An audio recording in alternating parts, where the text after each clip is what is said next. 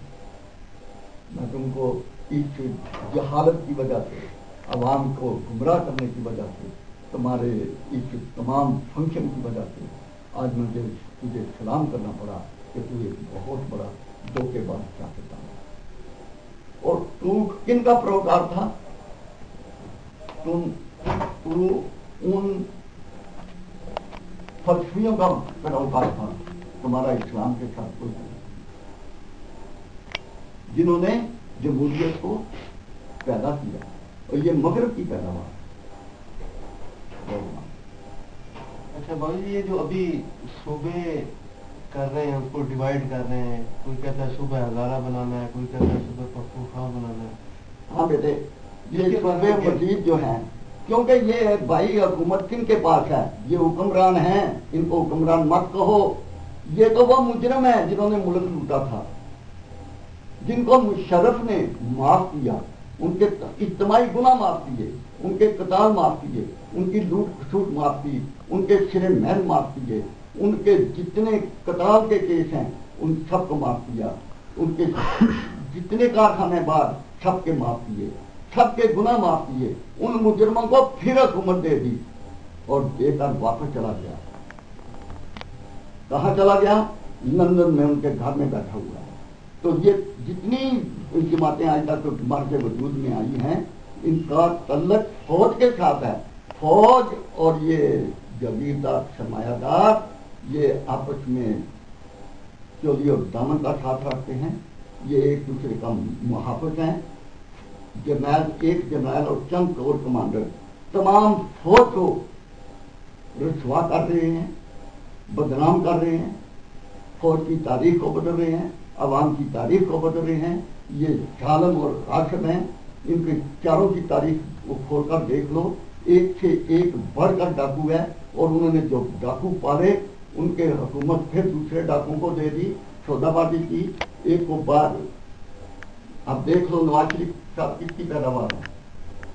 ایک فوجی کی پیداوار ہے، فوجی ڈکٹیٹر کی پیداوار ہے، اور اس کے بعد چودھری کس کی پیداوار ہے؟ یہ بھی فوجی ڈکٹیٹر کی چودھری برادران بھی فوجی ڈکٹیٹر کی پیداوار ہیں۔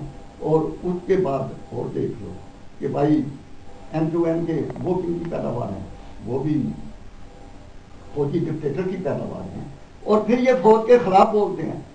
یہ اتنے مطلب ہے کہ آپس میں ملے جلے ہیں، اور اتنے ان کے قریبی رشتے ہیں، آج بھی یہ موجودہ وقت بھی عوام الناس کو ایک بہت بڑا دھوکہ دے رہے ہیں۔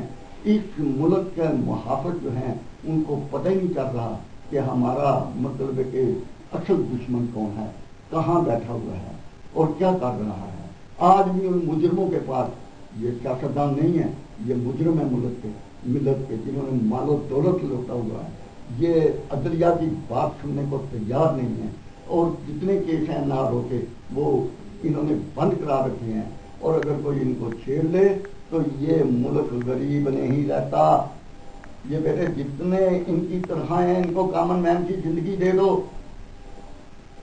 مرایات یافتہ طبقہ سے گاڑیاں لے لو، ان سے محل جو دیے ہوئے ہیں ان سے لے لو، ان کے جو سرے میل ہیں ان سے واپس لے لو، ان کی تنخواہیں ایک سپاہی کے برابر رکھ دو، تھوڑا سا فرق رکھ کر ملک سے۔ آج ان کی ضرورت ہی نہیں ہے، اس نظام کی ہمیں ضرورت ہی نہیں ہے۔ ان کا جو ہے جمہوریت نظام یہ مکمل فیل ہو چکا ہے۔ یہ تو لٹیروں راشنوں کی ایک ٹیم ہے، اور ان کے گھروں کے جتنے راستے جاتے ہیں وہ ان کے تحفظ کے لیے اتنا پیسہ خرچ ہو رہا ہے غریبوں کا کہ جس کا حساب نہیں ہے، اور مرتے جب ہیں جو بھی مرتے ہیں وہ غریبی ہیں، ان کے علاوہ کوئی نہیں۔ اگلا سوال کریں، اگلا سوال کریں نا بابو جی سے، کوئی اور سوال کریں، یکسانیت ہو جاتی ہے نا، پھر تھوڑا دلچسپی چلو پیدا تھوڑا سا اس کو اگر یہ نہیں کرتے تو میں آپ ہی تھوڑا سا شروع ہو جاتا ہاں۔ ہوں۔ مجھے اجازت چاہیے۔ چودھریوں نے پرویز مشرف کو کہا کہ ہم تا حیات اس کو پریزیڈنٹ بناتے ہیں، اور یہ تا حیات پریزیڈنٹ 10 سال وردی میں 10 سال وردی میں رہے گا۔ ان کا فرمان، ان کا مطلب اقتدار، اتنا انہوں نے کیا بھٹو سے کم ظلم کیا؟ یار تاریخ تو اٹھا کر دیکھو اور ریالٹی کو دیکھو۔ بھٹو نے تو بیچارے نے نقصان ہی نہیں کیا ملک کا۔ ملک کا اگر نقصان کیا ہے تو چودھری برادران اور ان کی جماعت کاف لیگ نے کیا ہے، قاتل لیگ نے کیا ہے۔ اس نے قتال کیا دین کا، اس نے قتال کیا عوام الناس کا۔ ان کے دور میں لال مسجد سے قتال شروع ہوا، ان کے دور میں پرویز مشرف کے دیے ہوئے پاکستانی علاقے سے جہاز اڑتے اور افغانستان کی معصوم بے گناہ دیندار عوام کے اوپر، جن کو انہوں نے مغرب تمام نے دین کو ختم کرنے کے لیے قتال شروع کیا تھا، تو یہاں سے دیسی کٹ بم جو ہیں وہ بمبارمنٹ وہاں جا کر کرتے رہے۔ وہ مشرف نے اجازت دی، انہوں نے کنٹینیو کی۔ دوسرے جرنیل صاحب آئے، انہوں نے انہی کی پالیسی کو اپنایا۔ یہ کیوں؟ اس میں کون سی اذیت ہے بھائی جرداری میں کہ یہ پرماننٹ ہمیشہ کے لیے یہاں بیٹھا رہے گا؟ یہ تمام کو اکٹھا کر لیتا ہے۔ نو ناٹ ایٹ آل، ایسا نہیں ہے۔ امریکہ اس کے پیچھے ہاتھ لیے بیٹھا ہوا ہے کہ تم سے وہ کام لینا ہے جو جرنیل نے کرنا تھا، اور اس جرنیل کو مطلب ہے کہ اس طرح انہوں نے کی رکھا ہے کہ فوج بیچاری 9 لاکھ فوج قیدی کی سے مجبور ہو کر اپنے بھائیوں کو قتل کر رہی ہے، اپنے لوگوں کو قتل کر رہی ہے۔ یہ تو دہشت گردوں کی انتہا ہو گئی۔ اور انہوں نے ظلم کیا کیا تھا چودھریوں نے؟ انہوں نے 51% مستورات کو حقوق دیے، اور یہ اسلام کے حقوق سے زیادہ مستورات کو حقوق کون دے سکتا ہے؟ اسلام کے حقوق دیکھو، پڑھ کر دیکھو، سن کر دیکھو، سب سے بڑا حقوق ماں کا رتبہ دیا عورت کو، اور بیٹی کا رتبہ دیا، بہن کا رتبہ دیا، اور دادی کا رتبہ دیا، پھپھو کا رتبہ دیا۔ یہ تمام رتبے جو ہیں قابل احترام ہر فرد کے لیے ہیں۔ اگر کوئی کمی بیشی کہیں تھوڑی بہت ہے تو وہ معاشرے میں ہر جگہ ہوتی ہے، اور اس کو اس لیے پنپی ہے کہ حکمران یہ تھے اور انہوں نے اس کو مشکل کیا کہ عورتوں کے ساتھ زیادتی ہو رہی ہے۔ یہ زیادتی نہیں، یہ انہوں نے زیادتی کی ہے۔ 51% مستورات کو حقوق نسواں کے نام پر ان کو دیے حقوق، اور ان حقوق کو کن کو دیے؟ اپنی بیٹیوں کو ایم این اے بنایا، اپنی بہنوں کو ایم پی اے بنایا، وزیر، مشیر، سفیر، سپیکر اپنے اسی ٹولہ کی مستورات کو بنایا۔ اور اگر مرایات یافتہ طبقہ میں آیا تو ان کی بیٹیاں، بانجیاں اور تمام رشتے دار جو کی پوسٹوں پر پہنچ گئے۔ وزارتوں میں آیا تو ان کی بیٹیاں پہنچ گئی۔ خرچہ اگر خود نہیں آیا، خود نہیں آئے تو ان کی ایک رشتے دار جہاں وزیر خارجہ بنا دی گئی۔ اور یہ تو ایک ٹولہ ہے بھائی، گروپ ہے، اس سے نجات حاصل کرنا نہایت ضروری ہے۔ ان کو کہو آپ بھاگنے کا تمہارا وقت نہیں ہے۔ عمران خان تو بھولا ہوا ہے، تو چاہے جتنا جی چاہے ان کو چوری کھلا لے، یہ ظالم اور خاصم ہے، اور یہی الیکشن میں حصہ لیں گے۔ یہ تیرے ساتھ آ جائیں گے تو کیا ہو جائے گا، یہ فوج کے ساتھ چلے جائیں تو کیا ہو جائے گا۔ ان کے اوپر جب تک کوئی مضبوط ہاتھ نہیں گا، ان کے الیکشن کے جیتنے کی وجہ سے تو وزیر بنے گا یا مشیر بنے گا، تیرے رکن تو یہی ہوں گے، تیرے پاس یہی نظام ہوگا۔ تم کیسے اس کو درست کر سکتے ہو ان حالات میں، اس مغربی جمہوریت کے تحت؟ اور تو ایک میاں والی کا مرد ہے، اور مرد بن کر مسلمان کا رول ادا کر رہے۔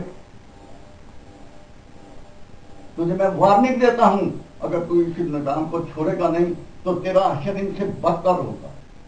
آج بھی تجھے پکار رہا ہوں، خدا را، اپنے تمام دوستوں کو جو بھول چکے ہیں، تمام حکمرانوں کو، جتنے بھی حر ہیں، یزید کے قافلے سے نکل کر ادھر آ، اور شرم و حیا کو پہچانو۔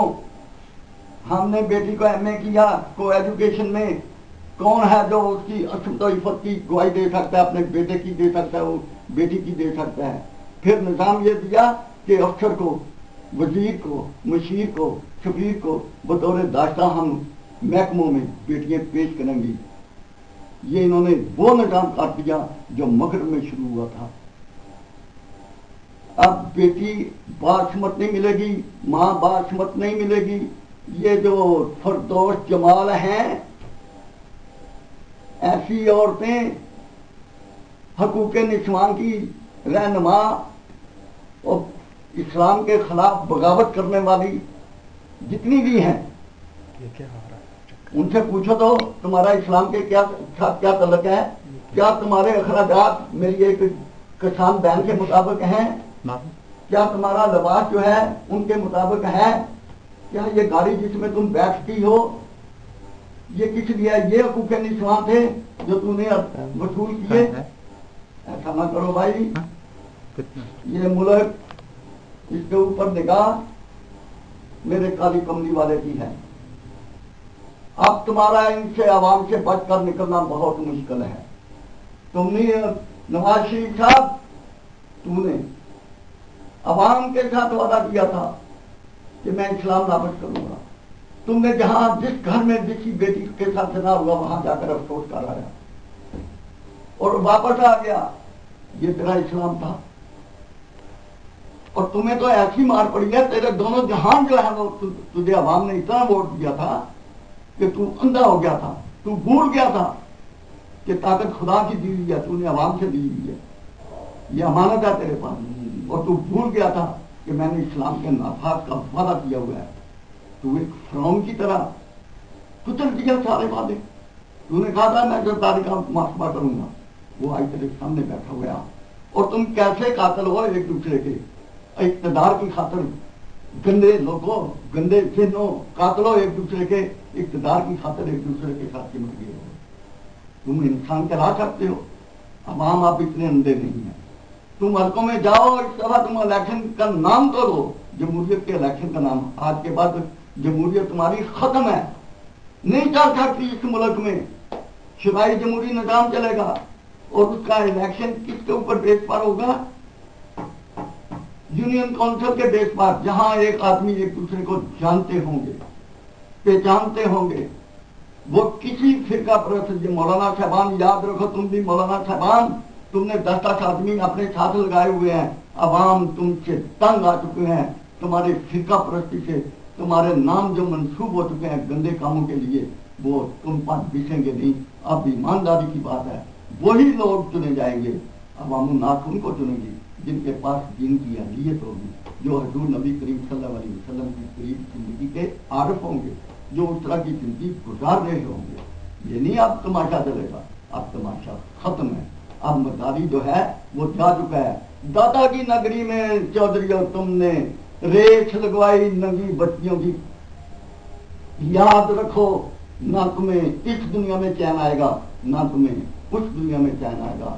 تم مونس لائی کے غبن کو ختم کرنے کے لیے حکومت میں گئے ہو، اور تمہیں حکمرانوں تم پر بھی لعنت، جو کہتے تھے بی بی کے قاتل یہ ہیں، اور تم نے ان کو گودی لگا کر اپنے ساتھ اقتدار کو قائم رکھنے کے لیے ساتھ بتا دیا ہے۔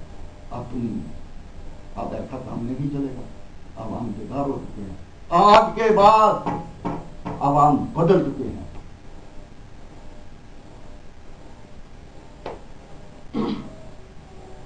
بابا جی، یہ سارے جمہوریت کے چیمپئن جتنے ہیں، یہ منافق لوگ، ان میں آپ دیکھ لیں کہ ایک دوسرے پر مارشل لا کی پیداوار کا لگاتے ہیں، خاص کر پیپل پارٹی والے سب کو کہتے ہیں فلاں مارشل لا کی پیداوار، فلاں مارشل لا کی پیداوار ہے، حالانکہ خود سلوکار ان بھٹو کہ آپ یہ دیکھیں کہ سلوکار علی بھٹو کو کیوں ایوب صاحب نے اپنی حکومت میں شامل کیا؟